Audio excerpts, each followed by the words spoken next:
Hey everybody, welcome back to Gamefest 2019. My name is Robert from the Guild of Gamers livecast powered by Petrie's Family Games in Colorado Springs, Colorado. And I have a very special guest with me. To my left, your right, is Mark Streed from the Dice Tower. Indeed. How's it going? Good, how are you? Good, good. I always love talking with fellow Colorado natives. Yes, right? Yes, because we understand each other. This is true. Yes. Is true. So feel free to post any comments or questions you have of myself or Mark in the chat. We are monitoring the live chat. Yep. And we have JD. She's watching in here in studio. So Hi, audience. That's awesome. So Mark, you are from Fort Collins? Yes. Always. Always. Have you ever lived outside of Fort Collins? Denver. Well, some people consider it's all the same, right? So currently, for grown-up work, Yes. you are a web developer. No, or that was previous. That was my previous life. That was your previous life. Yes. So Wirestone. That was before. Ooh. Yeah. So Wirestone is something I did 20 years. I was in the same company. So we went from a company called RGB Studio to being acquired by Wirestone, and I spent 20 years doing that. I was manager of a tech team. We did web developers, from back-end developers to front-end developers. I myself was a front-end web developer, and then also their video guy, all that kind of stuff. So we spent 20 years doing that. I managed a team, and they got bought up by Accenture, and a week before they sold the company, they laid a bunch of people off. Oh, Yeah, one of those deals. I've been there. A good friend of mine. He's I guess you would say, in layman's terms, like a digital rigger for Pixar. Yes. And so when Disney did the whole, buyout thing of just a lot of people, were like, which, it's life. Yep. You millennials will not understand that. But you studied at the Art Institute of Colorado. I did. I have occupational studies in photography. What is that? What does that mean? Apparently, I can shoot and film anything, anywhere, at any time. Camera? That's right. No.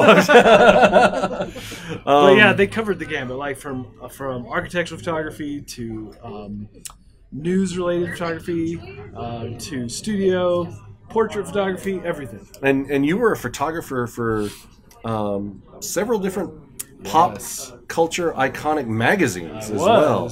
What was your favorite? Fan Clubs Inc. was the overall company, and I got to do stuff for Star Trek, Star Wars, or Lucasfilm, and Back to the Future. Those were the Back to the Future had a magazine? Yes, we absolutely Really? did. And I got to be on set for Back to the Future Part 2. Were you an extra? No, we were just there doing interviews. Gotcha. But we were there the day Michael J. Fox was like, 3D Shark. And they were explaining it to us, and we were like, okay. Just didn't. But walking around Hill Valley was amazing. Oh, that's cool. Yeah, that was so cool. So. Oh, nice.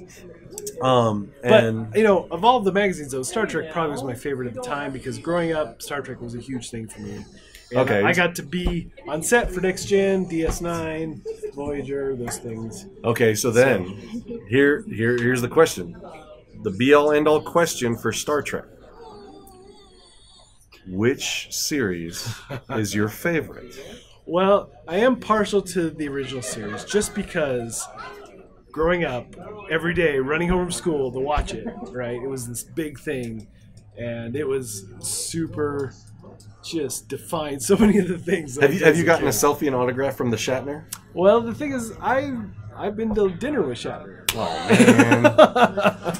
So when I worked for the magazine, Dan Matson, who runs the magazine, or did run the magazine, I was his photographer, so everything we did, we would go to dinner, like John Delancey we went to lunch with. Patrick Stewart, we did the interview in the room while he was here in Denver. But Shatner, we went to dinner, I can't remember where it was now. It was somewhere, but it was just a really amazing thing, because I was like 19, and it was just blew me away. Wait, you were 19 when you went to dinner with William Shatner? Yeah. Wow. was pretty phenomenal. So those things, but you know, it was an amazing experience. I would never trade it for the world, but it just didn't really make a lot of money doing it. So, you know, I've just recently met you. Yes. You know, online prior to this, and just skirting through your Facebook feed, I noticed that you and I both love Legos. Yes, absolutely. I have to admit, I was a little jealous when I saw you do the video of the Voltron Lego. I'm like, oh my gosh, that's so big. It was an amazing build, you know, because I do live streaming for caffeine.tv, and one of the things we do there, they want me to do is hangouts, Q&As. And I'm not just going to sit here and stare at a camera. So I started putting together like Star Wars kits. Mm-hmm. And now it turned into a big thing. And like in December, we built the Millennium Falcon, 7,541 pieces. Wow. So over 9 days. Okay, so not one single live cast. Over 9 days, 52 hours of broadcasting. Wow. We built the Falcon. And Lego sent me like 20 things to give away during the broadcast. We gave away the Micro Falcon every hour, pretty much. Oh wow! And because that's really that long, you can only live cast, because if you're filming and post editing it, the rendering time would be insane. Yeah. You understand that? Yes, I do. So out of all the Lego genres, what is your favorite? Definitely the Star Wars ships, the Ultimate Collector's Series ships, right? Yeah. So the thing about that... we got to follow the elbow. There we go. All right, that's better. So the thing about... That's so funny. The thing about that is that those sets, right, the UCS sets are so much better than everything else that Lego does. Yeah. They're so phenomenal. So much detail. They're just a blast to build. And then once you build the Falcon, everything else seems super minor. Because that ship... Everything about that build was just tiny. Because before that, detail. the biggest one was what? The Death Star? Yeah, I think so. But that model was incredible. So now I sit down and I build one of the UCS ships. Like, what was the last one I built? I built the... I did Boba Fett, Slave One. Yeah, I heard that one was great. Yeah. But compared to the Falcon, it's like you're a kindergarten or something. But those ships, those are amazing builds. And I don't really like the playset so much. It's the ships. Right. And I just love the fact that I get to give stuff away during those broadcasts. That's cool. So it's really fun. You know what I found today? Oh, no. Oh, no. Should I be worried? No. So, you know, I found a Commander Cody with his blaster. $10. What? $10. Because that's a hard one to find. Yes. And I also found a Kylo. Okay. Yeah. He is missing his saber, but which I could find that. I could find the parts for that. But that's true. You could find the parts. But the Commander Cody was. I was like, what? Because I didn't get into these until my wife got me one for Christmas. Okay. And the first one she got me was Jango Fett. Oh, okay. And so I'm happy that I'm like, I got Jango Fett. And my son has one. Okay, which one? And he won't trade with me. He's got General Grievous. And I'm like, that one's pretty cool. And he just keeps going, just cash, Dad. You're not giving me cash. No trade, just cash. I love that. Now, the best of those, though, is the speeder bike. Yes. By far, hands down. Yes. The best of those figures. Just nothing else is as cool as that. We're talking about Lego buildable figures. That's awesome. So that build was awesome, and it's huge, right? And I love that it's got a handle you can fly it around, right? So you didn't talk about the battle droid that they canceled. Oh. He probably knows that. Yes. Yep. So the Lego thing has turned into be a thing, and I just did it as kind of on the side thing. And now it's a thing, and people expect. So, like, I'm currently in the building the Saturn V rocket, just because people are like, can you build something different? Build something different, you know. And we did for the Lego 2 movie, we built the Apocalypse Berg. And the minifigs in that set are in just crazy amount of minifigs. So what you're saying is, I need to bring my Tantive 4 to your Yes, you studio, do. and we need to build it together. Yes, that would be amazing. We should absolutely do that. Oh, that would be awesome. It would be. So, let's get back to board games. Yes, board games. Because that's why we're here. We're That's right. Gamefest. We're Game gaming, Fest. board gaming. You're known for Board Game Corner. Yes. With Randy White. Randy White. And you guys have been playing games since like the dawn of time. Forever. Yes. And in 2014, you did your first video review First video review of Walk the Plank in April of 2014. Yes, that was our very first video. So you've done probably it's like 400 plus something videos, right?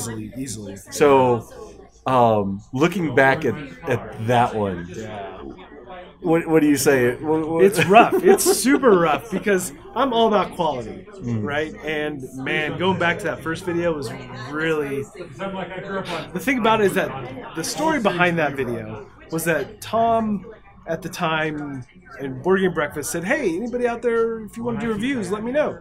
So I sent him an email and said, sure. And I copied Randy and didn't tell him I was doing it. And I just said, yeah, we'd like to do that. So Randy came over. Well, what are we going to do? I don't know. Tom said he has to see something. I said, let's do something simple that we play all the time with the fam. And so we did Walk the Plank. And it literally took us all night because we had never done anything like that, right? We had never talked about in detail a game and filmed it. While filming, I should say. And we weren't sure, how do we shoot this and how do we stop and find points in the video to stop and start. So it was a process. And the Board Game Corner thing came, I wish we would call ourselves, I don't know, 5 minutes we had. Well, let's call ourselves Board Game Corner. How's that sound? I don't know. It sounds good. And so we did that. And we literally threw together a makeshift logo in 5 minutes. And this was really a demo reel because we thought Tom was like, oh, we just want to see something, get an idea. And then it went up. And then he just posted it. We're like, oh, I guess it was good enough. So that's where that started. And then from there, we just did more and more. So yeah, because you've done board game reviews, yes. board game previews. Yep. You've been on some episodes of Board Game Blender yep. before it went to Board Game Breakfast, because now it's Board Game Breakfast. Yep, it's all breakfast now. It's all breakfast. It all is breakfast. Only breakfast. Only breakfast. And I did numerous different segments for that. We did a thing called Ramblings, which I still probably will do more of. It was me walking around talking about whatever. And then we did board game insert segments. We did corner chats, which were interviews like this with people in the industry, all kinds of folks. So I really love doing those segments. They're a lot of fun. But I think ultimately the fully edited videos doing like the previews is what I enjoy the most. And of our new show, Talking Tower, with Z and Rebecca, is probably one of my favorite shows to do. So, oh, nice. Yeah. So if you go to YouTube, or you can go to Google and just put the Dice Tower, yes. and it'll take you over to YouTube. Click on the playlist, because you're going to see all these videos under the video page. So click on the playlist. Game previews. Game previews. You'll see Mark. I think we have almost 200 of those now. Yes. Something like that. Yeah. Some of the notable ones, notable game previews that you've probably seen, through Kickstarter campaigns or pre-order campaigns. Monumental. Yes, Monumental. Tiny Epic Mechs. Starcadia Quest. Starcadia Quest. So, and the best thing about that, we were the only ones to do Starcadia Quest. Yes, they were. Awesome. Yes, they were. And my favorite story about that is that Eric Lang posts this thing in Twitter and says, oh man, I'm gearing up for Starcadia Quest. Just watched some great videos. And I said, were they awesome videos? And he's like, dude, you totally kicked it on that video. It was amazing. So that was one of my favorite moments. Oh, nice. So I have to, share a little secret. So okay. When I found out that when Cameron yes. Asked me to lead the game design panel and that you were on it and that you were going to be interviewed, I totally fanboyed. Oh, that's awesome. And the first person I'm texting is Jason Brown. Dude, I'm like, I get to sit next to Mark and interview him. at Gamefest this weekend. He goes, "You're so lucky. Wish I was there." And I'm like, "Ha ha ha." So, but because you are, a Star Wars fan, Yes. and I am, a member of the 501st of the Mountain Garrison here, I've got a gift for you. Oh my gosh, that's awesome. So I have my very own trading card. No way. Yes. That's epic. So I'm a stormtrooper. I'm gonna autograph it. You have for to you. autograph. That's a must. Oh yeah, I'm gonna autograph it right here. Oh, you guys are here. Yeah. To Mark. My best friend ever. There you go. That's awesome. Thank you. We actually have a tradition. This is awesome. Our garrison and detachment has the largest. Our garrison has the largest concentration of snowtroopers. Okay. Okay, I think we're over 100 now. Oh, really? Just the mountain garrison, which is Wyoming, Colorado, and so we have a saying like once you troop for the first time in your snowtrooper, you get a sticker. Okay. And it's written in Imperial, and it goes on the bottom of your backpack. Yeah. And Imperial says, "Don't hate the duster," because so many regular stormtroopers and everybody else, they're always like the bag on us, right? Yeah. But we were the only ones that won. That's true. We won the only battle. You were the only ones. They all hate the duster. So when we have to take a picture, we have to bend over and show them the sticker. Don't hate the duster. I love this. So That's the best. And you were at Celebration. I was at Celebration. Oh man! So quickly, we got to talk about Celebration had an exclusive Star Wars Lego kit. Yes, the Tantive 4. Well, but they're not exclusive because you can get that on the 3rd. Oh yeah. Oh, the Vader bust. Yeah. Yes. I have one. So yes, I saw the. So I was very lucky. It was my first celebration. Yes. I actually won 3 out of 4 panel lotteries. That's awesome. And I won 1 out of 3 merch lotteries, which was for the Hasbro. Right. So I totally got engrossed with the panels and loved the experience and everything. And at first I was like, I was really sad about the Funko one the most. Yeah, I bet. Because that's what everybody wanted. I collect snow-themed Funko and Funko that's anything Chewbacca or Ewoks. Oh, nice. Because there's just too many. Yeah. But a friend of mine actually won the Funko. Oh, really? And he allowed me to buy the blue chrome Chewie from him for what he paid for. Oh, well, that's. And I was like, yes, for double. He's a good guy. That's good. He's a good guy. But then I was looking at I didn't know what the Lego exclusive was, and then I kind of saw it. I'm like, I don't get it. I'm like looking at it going, I know it's some big deal, but I literally don't get it, so I don't understand and appreciate the brevity. So please explain to me what the significance of why the Vader bust wasn't exclusive and why is so. I don't know why they actually made it exclusive, but I do know that it was like there's a series of these, right? There was a Yoda bust, right? That kind of but something about it refers back to Celebration 1, and I don't know what that is. Oh. So Celebration 1 was here in Denver. It needs to come back to Denver. I worked it. I was part of it.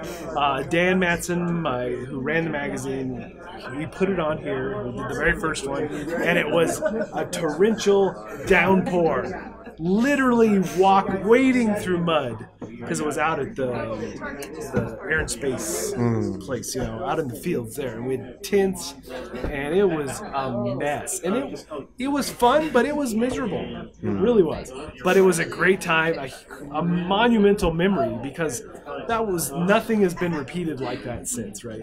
Dan and Anthony Daniels worked on this really closely to make it happen. And it almost didn't happen. And then the rain thing made it just crazy, like, oh, should we have not done this, Yeah, it just was a phenomenal experience, just being part of it. And, like, Warwick Davis was there, and they were all gearing up for episode 1. So they had all that stuff happening for Celebration, the very first Celebration. Well, and it's hard to believe that the Phantom Menace is 20 years old. Yeah, I know. How did that happen? I know, right? They're like, wait, no. People are thinking back like, no. 20? No. So, 1999? What? Right. So Dan is in that movie. Oh. Yeah, so, in the parade scene, when Jar Jar gets off the beast, Dan, my buddy Dan, is the canoe handler that goes up and grabs the reins. And if the movie, because the movie didn't quite do as well as they hoped because of things, Yeah. So Stuff happens. But Dan, they had him ready to make an action figure of Dan in his little blue outfit that he wore for that shot in the parade scene. And he's got great photos from the set when he did that. It was really, really cool. So he was at Celebration too this year. He was signing stuff for the movie. I did meet one celebrity, Anthony Forrest, who really? played the original Sand Trooper. Sand Trooper, yeah. Great guy. But I was one of the things. Normally, I'm not a negative person. I don't like to gripe about things, but there's a certain company that's in charge of the autographs and the photo ops and stuff. I know what you mean. And you see folks sitting there like Peter Mayhew or Billy D. Williams, and you see their age, right? And they're sitting there and they want to talk to the people, but the company that controls the signing, everything, there's like, nope, sign, move on, nope, no talking, move on, keep going, and you just see the life just drain out of them, and it's just like. Man. Yep, it's true. It becomes an assembly line at that point. It does. It does.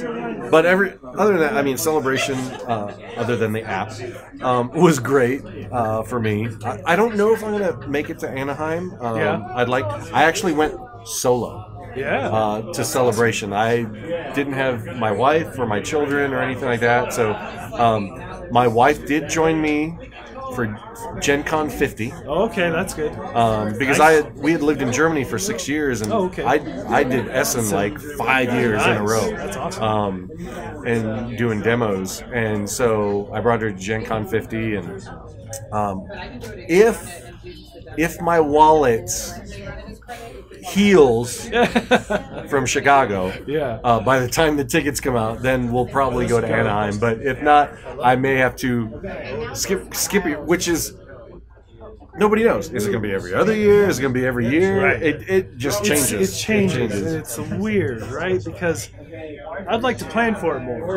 Yes. But I mean, I obviously have ways to go if I decide to go. Right. So, but a lot of my friends that I used to work with and stuff go to those shows. So I mean, I really should probably go to one. It's been a really long time. So in Chicago, I almost did it because Dan was going. I thought that would have been great.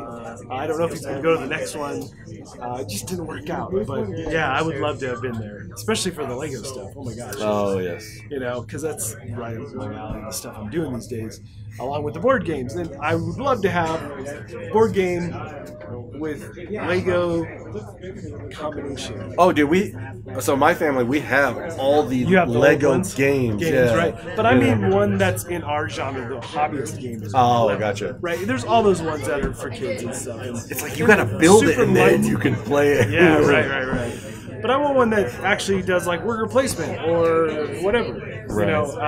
That would be amazing, and somehow incorporate the building of the Legos into that. So that'd be really fun. Because a lot of people they pimp their games with Lego minifigs and everything. I think that's just an untapped possibility in board gaming. So I think that'd be pretty cool. So what's the you're with Dice Tower. Yep. What's the next thing? I mean, are you attending or going to? I should be at Origins. I'm going to go help some publishers though at Origins because we're not doing a big Dice Tower preview like we used to do.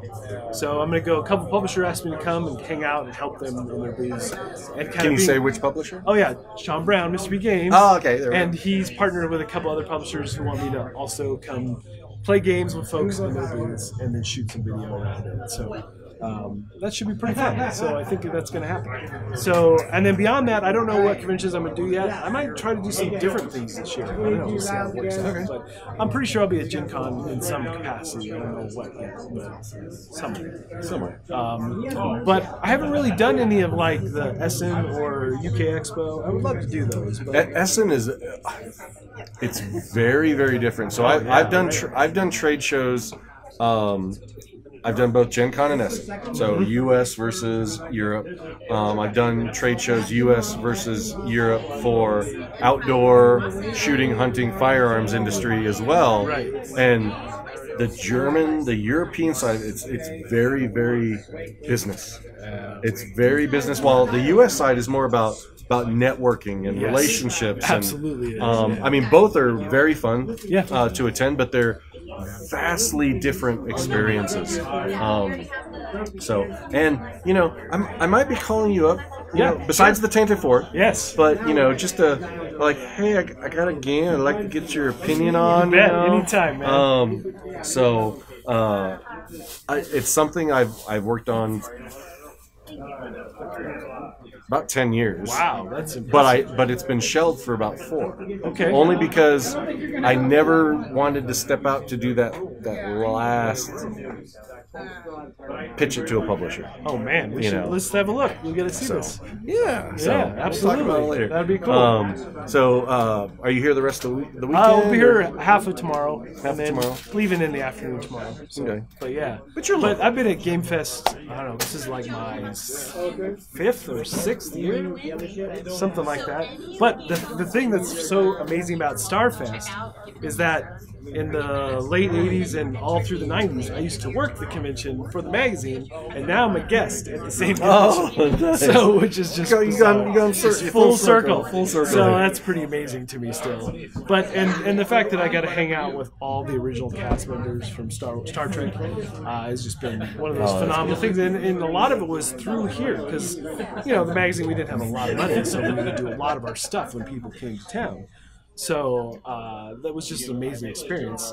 And I think my favorite of the cast members for Star Trek was D-Force Kelly, because he's the only one. He knew me before because he actually read the magazine. And so when Dan went to introduce me, he's like, oh yeah, I'm like meeting my photographer, and he goes, oh, you must be Mark. I'm like, what? My 12-year-old self was freaking out. Gotcha. You know. So those were just amazing moments. And I miss D. He was awesome. So, you know, because you do a lot of stuff for, you know, Dice Tower and reviews and previews and stuff. Do you play games at home with your wife? Yes, she has to play all the new stuff because She has to play. She does, because I usually need. Oh yeah, I'm getting a north-south head nod from the audience right now. And all the prototypes, right? So, and some of those rule books are kind of rough to get through because they're also prototype or beta rule books. Now, So- are there games that you and her play together that are not prototypes or reviewers that are just that you like to get to the table? Not lately, but we do have some of those. Lost Cities was one, the card game. We used to play that quite a bit. Yeah, I know, it's been a little while. So what would you say? Okay, Yes. we're gonna put you on the spot. Okay. What would you say is your wife's favorite board game? Favorite board game? It's either, I think it's, There's the stairs I know, coming right? hard, Ram. I know. I think it's got to be like 5 Tribes, possibly. That's a very high contender. Or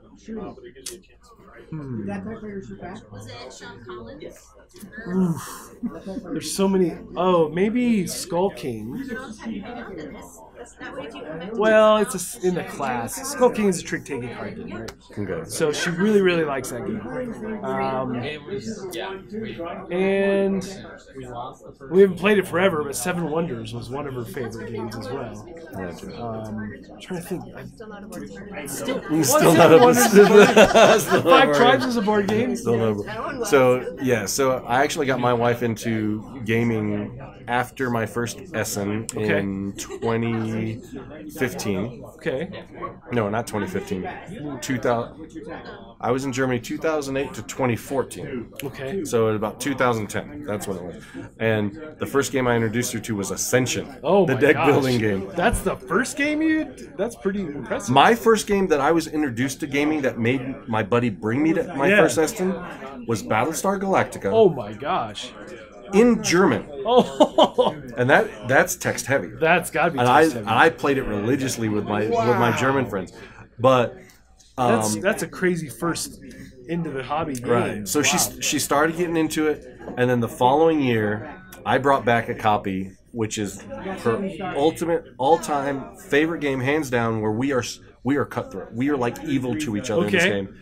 Castles of Burgundy. Oh yeah, right. Definitely. We only play it 2-player.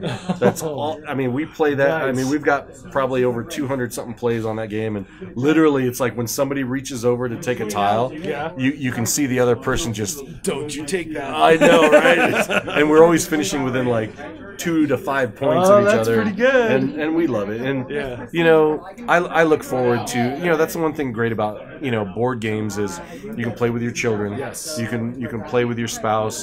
I see my wife and we're going to be playing. This is what we're going to be doing is like old biddies, you know, we're old sitting across the table and, you know, right, you know, we did the whole campaign for Harry Potter. Oh, nice. You know, deck building game. You know, we're into Wingspan right now. Oh, and, nice. You know, it's just, but we still come, even Terraforming Mars. Yeah. Well, she has a little AP.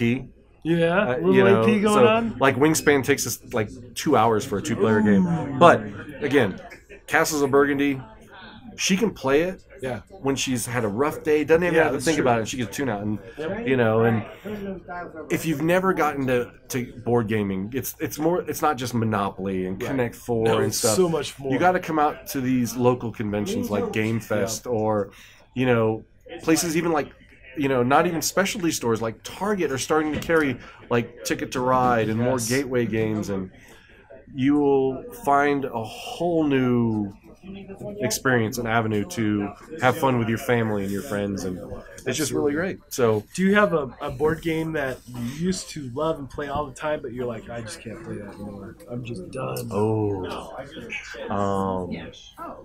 Because I trade away a lot of games. Yes. You know, first time I get a game, I sleeve it, I pimp it out. You know, I take care of it. Because I know I'm going to trade it away later. One game that, I was even saying, I hope she's charging him a fee. One game I have no desire to play whatsoever. Yes. That I've never played. Oh, that never played. That I've never played. That I have no desire. It's Axis and Allies. Oh, really? Oh my gosh. People are like, you're in the military. Why don't you like to play war games? I'm like, that's just. I don't like GMT games. I don't like war games. Axis and Allies. See, when that it's like Risk. Out, I'm like, you know, I'm like, I get it now. I don't like area control. Oh, you don't. So area control is probably, any game with area control makes sense. Is probably my least favorite mechanism. Okay, what about, have you played, I can't do it. Adrenaline. Have you played Adrenaline? Nope. So the interesting thing about Adrenaline is that it plays like a first-person shooter, but yes, absolutely, it plays like Unreal Tournament or something. What? But under the covers, it isn't area control, but you're the area, your character. It's pretty cool actually how they do it. I love that game, and it's kind of like, it's got this super cool theme, like totally video game-esque, but it has some Euro elements built into it. Oh wow! Yeah. So anyway, for me though, the game that I just can't play anymore because we played it to death was Ticket to Ride. Really? I just can't. I mean, the original. Right. I would place the other ones, the newer ones, the bigger maps, the different maps. But the original, the United States one, I just can't do it. I just can't. No. I just can't look at the board again. Not even the 10th anniversary one. Maybe that one. Maybe that might be the exception to the rule for that one. But man, we played it to death every week. It was like, let's play that again. Are you sure? Well, the one game I do put up with a lot is the only, because my father lives with us. And he lives in the Fungin, in the basement. There's only one game he'll ever play, and it has to be vanilla. Oh, really? Straight vanilla, no no nothing. And he's very competitive. Is Catan. Oh, okay. And that's the only game he will. But you know what's like? You know what he said? He'll play it. He wants to play. I'm like, all right, we'll put out Catan. That would be an exception for me for Ticket to Ride. If I could get somebody new into gaming because of this game, I would do that. Yeah. Now for Catan, Star Trek Catan, I'll play that all the time. They won't. I had to trade away my Star Trek Catan game because because they didn't want. They're like lithium Thank you. water. What the heck is that? I want sheep. I want No. wool. You know, it's like no. I made like a homemade foam core insert for it. You know, so the stands could stay assembled. Yeah. And I'm just like, I had the expansion maps. Yeah. You know, and I'm like, I had to trade it away. Oh man, that's sad. brutal. I was sad. That's so much better. That's so much better. I like it. Because way better. it's like, I love the player powers of all the original series characters. It's like, yeah, I'm not getting what I want. Boom, Spock. Boom. I'm with you 100% on that. Absolutely. So, I think we're getting. I think somebody's hungry in the audience. Yes, I have a feeling. Yes, it's about I have that the same time. issue out there. So, yeah, we've actually. It's like wow, we've gone 35 minutes. That's awesome. That's all. We just Time gone. Like I know. I don't have to edit nothing. This is just. That's good. This is good. So, Mark, thank you very much. Thank you so much for joining having me. us. Yep. Enjoy the rest of the. Yes, you too. The convention, is it? Yes, convention. Yes. Okay. Yeah, Absolutely. convention. So. Thanks for joining us. You can check out the rest of our live casts on our Facebook page, and they will be uploaded to YouTube later. And remember, play games. Always have fun. We'll see y'all later. See ya.